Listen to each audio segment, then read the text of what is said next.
Buenas noches. La sustentabilidad en la arquitectura no es una moda, sino un método de supervivencia. Esa es la manera en que el arquitecto Norman Foster, líder en la arquitectura sustentable, quien inició los trabajos de sustentabilidad en la arquitectura hace más de 50 años, es la manera que él tiene de sintetizar cómo poder plasmar la sustentabilidad de manera obligatoria en la arquitectura. ¿Por qué? Porque sabemos que el mundo hace... Este es un gráfico, voy a pasar rápido, es un gráfico de los últimos 20 años, cómo las temperaturas han ido subiendo en el mundo, cómo la emisión de los monóxidos de carbono han ido aumentando en el mundo a través de los medios de transporte, de la contaminación de los edificios, etc. Este es un gráfico de los últimos 2000 años de cómo la temperatura en el mundo ha ido subiendo. Esto es una realidad, no es una especulación. Por lo tanto, aquí se hace una proyección desde el año 2000 hasta el año 2050, donde se dice que si es que el mundo sigue como está, con el mismo nivel de emisiones de carbono y con el mismo nivel de consumo energético, de aquí al año 2050, la temperatura, hay que pensar que en los últimos 2000 años la temperatura ha variado en 0,5 grados. Entre el año 2000 y 2050 se espera que suba 1,5, lo que no ha variado en 2000 años, y entre el 2050 y el 2100, 3 grados más. Por lo tanto, sabemos que o hacemos algo o el planeta se va a calentar tanto que genera desastres de proporciones.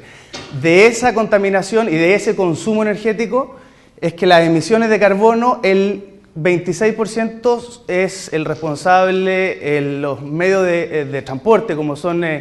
los buses, los taxis, los autos,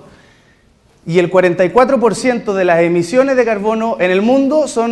el responsable son los edificios, es decir, todo lo que está construido. Lo que quiere decir que los arquitectos tenemos en nuestras manos una posibilidad real de disminuir y de aportar de manera efectiva en el calentamiento global. De eso es lo que les quiero hablar de manera muy sintetizada, pero en el fondo cómo a través de la arquitectura poder aportar a que no solamente el planeta no se caliente, sino que a maximizar el uso de los recursos naturales, a poder disminuir el consumo energético de manera considerable y cómo poder integrarlo en la arquitectura, como una línea de guía en el diseño. Hay una serie de elementos que uno podría sintetizar que se deben analizar antes de enfrentar cualquier proyecto de cualquier tipo. Se debe hacer un análisis de entorno antes con la intención de poder, de alguna manera, dimensionar cuáles son las bondades, ¿cierto?, de un lugar específico, porque construir un edificio acá en Lima no es lo mismo que construir un edificio en el Ecuador, en Quito, y no es lo mismo que construir uno en Chile, en la Patagonia, porque el sol es distinto, porque las temperaturas son distintas, porque la humedad es distinta. Por lo tanto, es fundamental entender el lugar donde se está, para poder plantear una solución acertada, entender cuál es el potencial abarcable del terreno mismo. Yo en esta oportunidad les quiero hablar específicamente de un edificio que en nuestra oficina, yo hace un par de años formé un estudio de arquitectura y hemos tenido la oportunidad de aportar a nuestra ciudad a través de un edificio de oficinas, y en esta ocasión quiero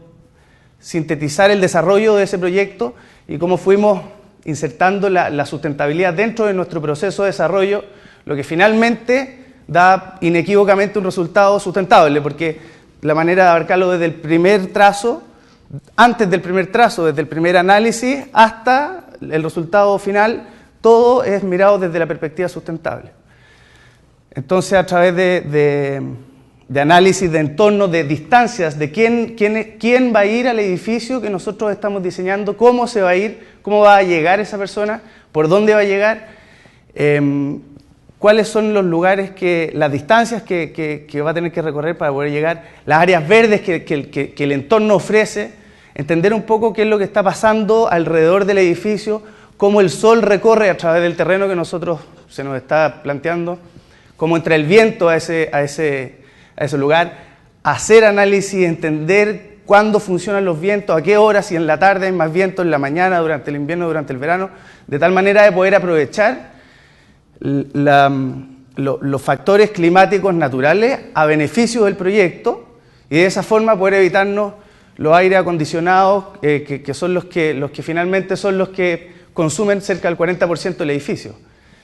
De la misma forma con las temperaturas, entender cuáles son las temperaturas durante el año a modo de poder también aprovecharlas y evitarnos la calefacción durante el invierno. Cómo poder recoger la temperatura en el invierno y cómo poder protegerse de las altas temperaturas durante el verano.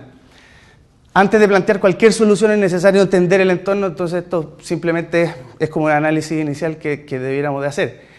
Luego viene la búsqueda de la forma, que es como una vez entendiendo qué es lo que configura el terreno, cuáles son las particularidades del terreno que estamos hablando, viene una búsqueda formal de parte de nosotros. ¿Qué es lo que nosotros queremos lograr en ese terreno? Más allá de que el terreno tiene bondades específicas, ¿qué es lo que nosotros queremos insertar ahí? ¿Cuál es nuestra propuesta para ese lugar específico? Entonces, aquí es donde un poco la arquitectura es la expresión concreta y tangible de una intención. Los arquitectos tenemos la posibilidad, en general, todas las profesiones se guían también por intenciones y proyectos, pero la arquitectura tiene un poco la particularidad de que es tangible, de que se puede tocar. La arquitectura está compuesta por muros, por ventanas que todos vemos y que todos usamos todos los días, y la ciudad, que es la suma de casas y de edificios y calles, todo está proyectado por arquitectos. Por lo tanto, es fundamental que el arquitecto, antes de plantear un proyecto en particular, por chico que sea, que comprenda que es parte de un todo y que tiene que haber una intención global, como partí hablando del principio, que es en el fondo disminuir el calentamiento global, pero también una intención particular que es para el usuario específico de ese proyecto. Por lo tanto, hay una serie de intenciones que el arquitecto tiene la posibilidad de concretar a través del desarrollo del proyecto. Además de eso, y un poco lo que quiero transmitir acá,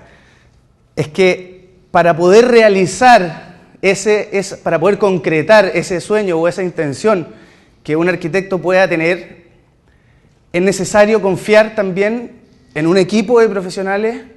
que sean un aporte y el arquitecto sea el que lidere probablemente ese equipo, pero muchas veces uno tiene un ideal o una visión para algo que no necesariamente sabe cómo concretarla, no necesariamente sabe cómo hacerlo hoy día para lograr lo que uno quiere, pero sí sabe tal vez quién lo puede ayudar a concretar esa visión que uno tiene. En el caso de la arquitectura es, por ejemplo, yo pienso en una forma que creo que sería un aporte a la ciudad, sin embargo no sé cómo construirla. Bueno, yo llamo a un ingeniero que me pueda ayudar y a un experto en tensoestructura o un experto en fierros y qué sé yo, y así vamos armando un equipo y entre todos podemos lograr concretar una visión. En ese sentido, el arquitecto es quien lidera un equipo y quien es el encargado de transmitir su visión al resto de la gente para que entre todos puedan lograr un objetivo que finalmente es común, porque es el bien de todos y se entiende que el arquitecto, la visión de un arquitecto no es el beneficio personal, nunca va a ser, porque en el fondo es el bien de la ciudad. Entonces ahí empieza, entendiendo y planteando ese objetivo, una evolución formal que en el fondo no es más que empezar a buscar y a probar distintas maneras de abarcar un terreno, distintas formas de entender el proyecto, de cómo en el fondo el cliente tiene unas necesidades específicas que son una cantidad de metros cuadrados, en este caso un edificio oficina, el cual se va a vender. Por lo tanto, hay que construir cierta cantidad de metros cuadrados y eso mezclarlo con nuestra visión de ese barrio específico, que es lo que nosotros queremos aportar. Entonces empieza una búsqueda de la forma, una búsqueda libre, entendiendo de que hay limitantes, pero en el fondo empezar a probar hasta ir acercándose al resultado que finalmente es el que va mejorando o el que va, en el fondo, adoptando la mayor cantidad de necesidades satisfechas. este no es el edificio, pero aquí en esta etapa ya entendimos que lo interesante sería crear un patio central y regalar. El terreno es un terreno de 1,7 hectáreas, un terreno grande, y decidimos regalarlo 100% al uso público, de tal forma de que la gente pudiera usar un terreno que es privado de un desarrollador inmobiliario, y en vez de ponerle rejas a los lados y de un muro alto con electricidad, dijimos no pongamos muro, sino que hagamos una plaza pública para que todo el mundo pueda entrar y disfrutar de este proyecto que a todos nos está costando tanto esfuerzo en el fondo y tiempo. Entonces de esa forma decidimos que el terreno es este, por aquí pasa una calle, por aquí pasa otra calle, que queríamos generar un cruce, un flujo peatonal que permitiera a la gente atravesar de un lado a otro, y de esa forma fuimos llegando a una forma finalmente un poco más definitiva, que es en el fondo el patio central que ya habíamos descubierto, junto con el cruce peatonal diagonal, y dijimos, bueno, pero ¿qué pasa si además del espacio central que le estamos dando a la gente, que estamos regalando, por qué lo que estamos construyendo, que es el edificio, hagamos que el techo, la cubierta, también sea pública? Así, de esa forma vamos a lograr que el 100% del terreno sea regalado al espacio público, a la ciudad. Entonces decidimos hacer que el techo fuera una rampa y que fuera un parque en ascensión, que le ponemos vegetación, y dijimos, bueno, si le ponemos vegetación va a quedar un parque público, ¿cierto? Como está esto. Estas son imágenes muy anteriores, en el fondo es parte del proceso, y que usualmente estas imágenes no las ve nunca el cliente, es parte de lo que nosotros hacemos en la oficina para poder llegar a una solución final, y nosotros llegamos donde el cliente con la solución final. Pero aquí, como estamos en una universidad y la gracia es compartir un poco el proceso de desarrollo, que es lo que al final nutre la profesión, estoy mostrando esto. Entonces, después de haber hecho todas las formas, se entra en un análisis, bueno, ya tuvimos 7 u 8 formas mejores, que fueron las que más nos gustaron. ¿Cuáles son las que mejor responden a nuestros objetivos? Y hicimos un gráfico de ocupación de suelo, que es en el fondo una terminología para decir cuánto suelo estamos usando, porque uno puede construir la totalidad del terreno o puede construir solamente un pedazo, y el otro regalárselo al público. Entonces nosotros nos propusimos el objetivo de construir lo menos posible con el objetivo de regalar lo más posible. Y ese regalar no se trata de perder plata ni de perder terreno, se trata simplemente de que si es que un edificio tiene un espacio público atractivo a su lado, el edificio gana valor y genera valor en el entorno también. Entonces finalmente uno está regalando, pero al mismo tiempo está ganando, porque se entiende, porque al regalar agrego valor en un sector y se sabe, un edificio que está al frente de un parque es mejor que un edificio que está al frente de otro edificio, es así de simple. Entonces, bueno, finalmente llegamos, no finalmente, ese fue parte del proceso. Aquí entendimos que si es que inclinábamos el techo, también podíamos generar terrazas.